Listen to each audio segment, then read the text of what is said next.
What is up, you guys? Naesam here, and as I promised, now that I've killed Nythendra on Mythic, I'm making a guide for it, so hopefully you guys learned something, hopefully you enjoy. So to avoid any confusion, this is not like a boss guide, it's more of like a how to do the boss as an Ellie Shaman, what talent to use, all that stuff. So yeah, if you're here for a boss guide, you should probably look somewhere else. So the first thing I want to go over is the talents. There will be minor changes to the talents for Mythic, but I'll go over that after I'm done saying the talents in general. So first off, the tier 15. As usual, Path of Flame is by far the worst. It's not really something you want to ever use in any situation ever. Earth and Rage and Totem Mastery are once again very close.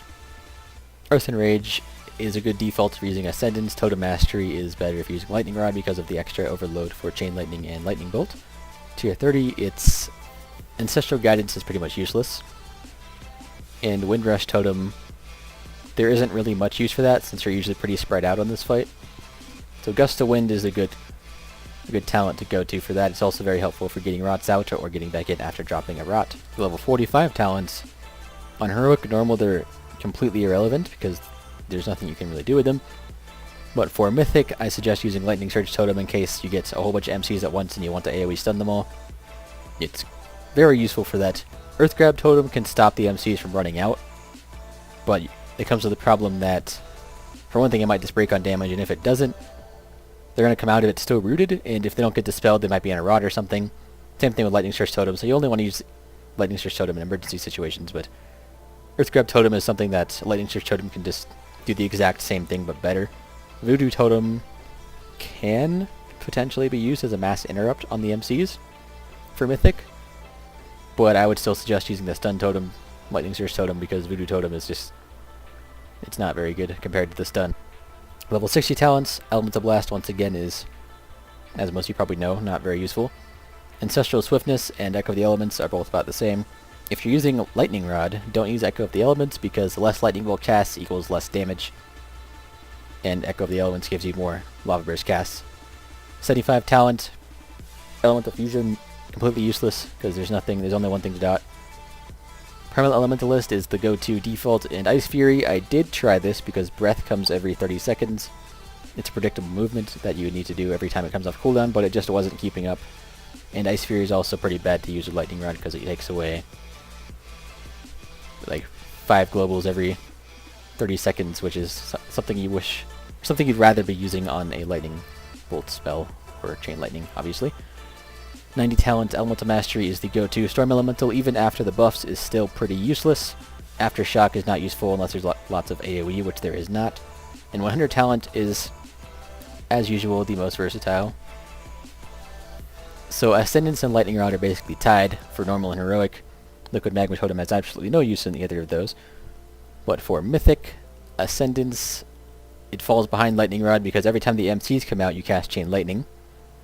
If Lightning Rod is already procced on the target, or on the boss, you cast the Chain Lightning and it does tons of damage to the boss. And since it's tied with, since Lightning Rod is tied with Ascendance without the cleave, it's certainly better with the cleave. And then Liquid Magma Totem, if you're really struggling with a certain MC pack or something, there's tons of MCs, that can be used, but I wouldn't recommend it just because it takes so long to do damage. Now I'm going to briefly reiterate what talents not to use together. Earth and Rage, you want to avoid using Earth and Rage and Lightning Rod together. You want to avoid using Echo of the Elements and Lightning Rod together, and you want to avoid using Ice Fury and Lightning Rod together. Everything else is okay, for the most part. So now I'm just going to go over some like boss-specific little tips that aren't just talents. So unless Rod is going to tick on your nearby allies, you don't really need to get out immediately. You can just like do your movement rotation, which I have a video on if you want to see it, link in the description. You just do your movement rotation until you get to the spot where you need to be, and then you wait until it drops and you Gust of Wind back in. There's no point, unless there's a whole bunch of people around you, to Gust of Wind out. You're just going to take extra ticks of the rot trying to get out of it. You're better off just saving Gust of Wind until you have to get out of it. Then obviously you want to use Gust of Wind to get out of the breath. And last tip that might be pretty obvious to some people is when Heart of the Swarm comes out, all the rots are going to start going towards the boss, so you want to get into a position where there's none behind you, if possible. And then you just kind of stand there and DPS, hope the bugs don't come for you. That's the best way to do it if you want to maximize your damage, because you don't have to move constantly for the stuff behind you. You want to find a location where there's nothing behind you. So lastly, I'm going to go over some Mythic-specific tips. And in order for you to understand them, I'm going to briefly explain our Mythic strat, since I'm not sure if every guild is doing the same strat. But you should be able to see this little map on the screen that I drew. And basically what this means is that we split our DPS and heals into two groups. One group being on the left side of the boss, one group being on the right side of the boss. That way, people aren't standing on top of each other at all, so when the rots come out, there's no splash damage, there's no additional infected stacks going on people. We can spread out far enough that once you get rot, it doesn't hit anybody but yourself. And then the boss is facing towards the entrance. Tanks are obviously tanking the boss in front of the boss. And we try and keep the back in front of the boss clear of rots as much as we can. If needed, people can condense into those areas. Like if breath picks the same side twice, the group that got the breath side doesn't have much room for doing anything, so they can move to the back, or well, just the back of the boss, because the front of the boss you'll die from tank mechanics. But basically, the important part is that when MCs go out, they all stack right in front of the boss on the tanks.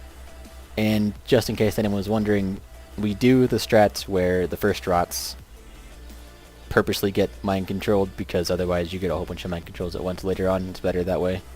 It's better to avoid all that chaos. So we purposely get at least 4 people mind controlled every time. So this makes very good for cleave. So there's no like real DBM timer for infested mines, but it does come after every single infested breath as far as I can tell. Which means it comes about every 30 seconds. Because that's every 30 seconds when a breath happens, and it casts that immediately after, so probably every 30-35 seconds-ish.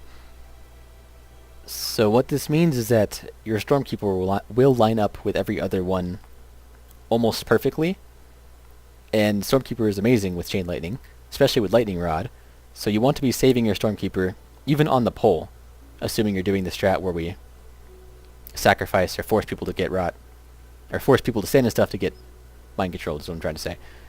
If you're doing that strat, you want to save Stormkeeper even on the pole for that first mind control, just the Chain Lightning.